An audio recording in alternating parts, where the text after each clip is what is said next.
Thank you once again for joining us on this program. Right here in the studio talking with Christina Ranjan. Christina, you were talking in the first part of this program about calligraphy. I'm going to draw you out now on so many of the other things that you do. I know you teach engineering design, you teach painting, you teach sketching, you teach other things as well. At these particular colleges, what are the specific subjects you're involved with? For NIFT, I teach for BDS Fashion Communication.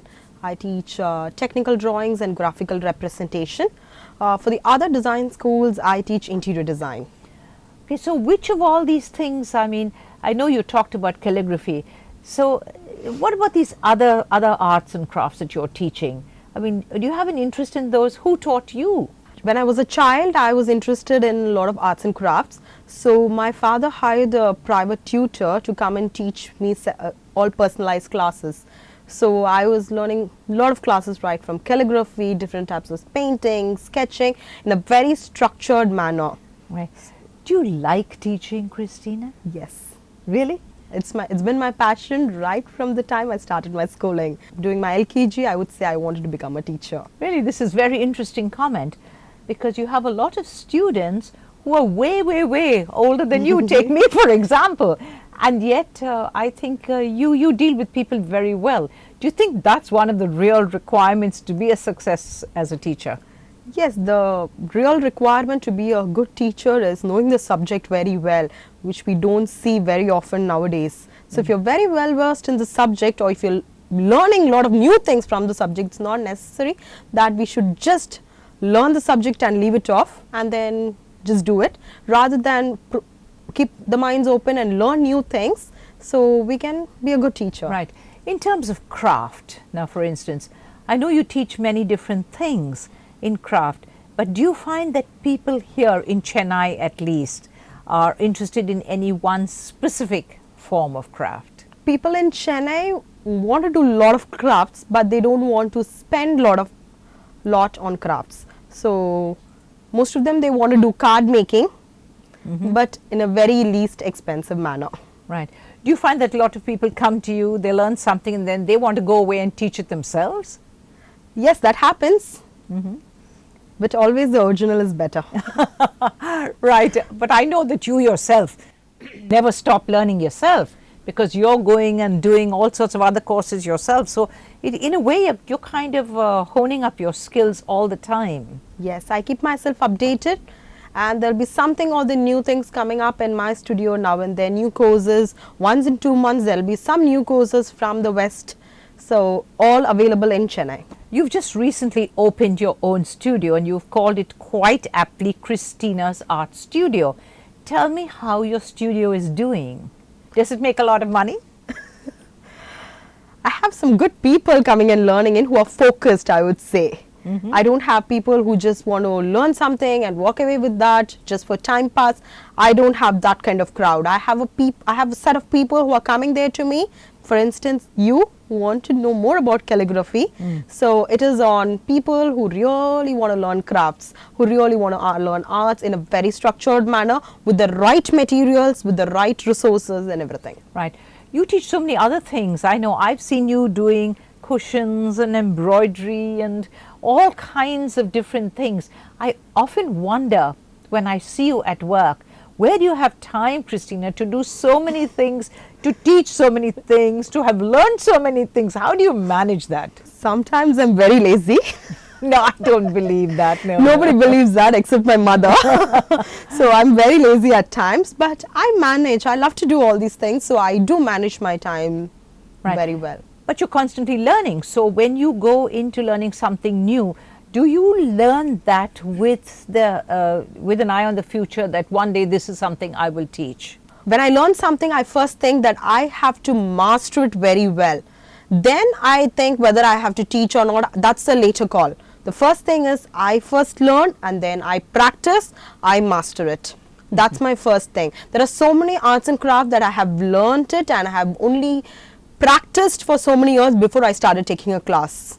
So I strongly believe that today I learn, tomorrow I do, and day after tomorrow I teach. I don't believe in that. Christina, you're a tough teacher, but I know that you're a very successful teacher.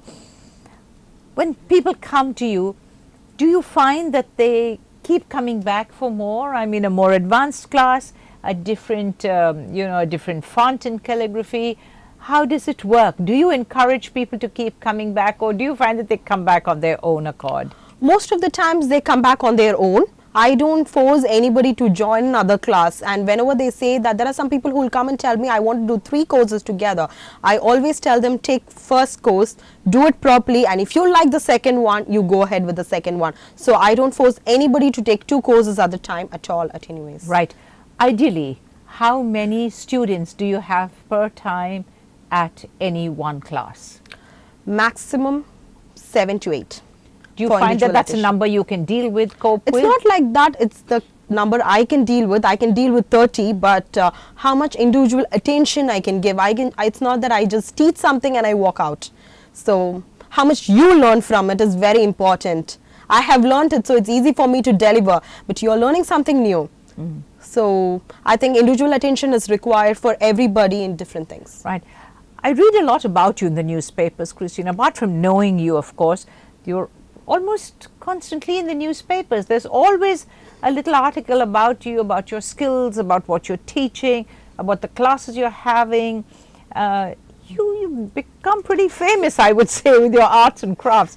I think it's made you very much a celebrity in your own right. And I often wonder, for someone so young, how well you cope with it. Does it faze you at all? Do you ever find that, it's too much for you to handle? It's both ways. Tell me, come on. So sometimes I feel it's too much. Sometimes I feel it's the effort, it's the gift for my hard work. Indeed, indeed. Now, you've been teaching, of course, at many different institutions in the city, and I know that there are a lot of people who keep asking you to come in. Do you think that the private courses that you do, the short courses that I'm talking about, are those more satisfying for you, Christina, whose craft is a passion? Yes. Really? My studio is my brainchild. So, and I would also say it's a single parent child. It's a very beautiful little studio. I know it's a small studio, but it's very well equipped. Are people prepared to come all the way to where you live to actually learn what you have to teach them? Yes, I have people from different walks of life as well as from different places around the country who come to Chennai and they stay somewhere in their own and they come to my place. I had people from Chhattisgarh, from Visakhapatnam, they come all the way from Salem, Erode, Pondicherry. This is amazing, Have you never thought of going to their places? Maybe there's an interest in something you're teaching, say Coimbatore or Pondicherry or somewhere else. Chhattisgarh, New Delhi, I don't know. Have you ever thought of doing that? No, because my parents don't allow me. Oh, right, I forgot that. Very strict South Indian parents we're talking about here. How long do you think you'd like to go on doing this, Christina? Do you see this, for the rest of your life, really? Yes. I have a vision for my rest of my life, more on arts and crafts. Really? Yes. Any other different things down the pipeline that you might like to be doing? Yes, it's on the pipe with a different studio coming up from 2018 exclusively for clay, because we're going to have an international collaboration on the way. So, what about writing a little book on arts and crafts? Have you ever thought of that? I love to read books, not beyond that. Okay, we're going to take another short break. It's time for us to take another very, very short break and get right back. So please don't go anywhere.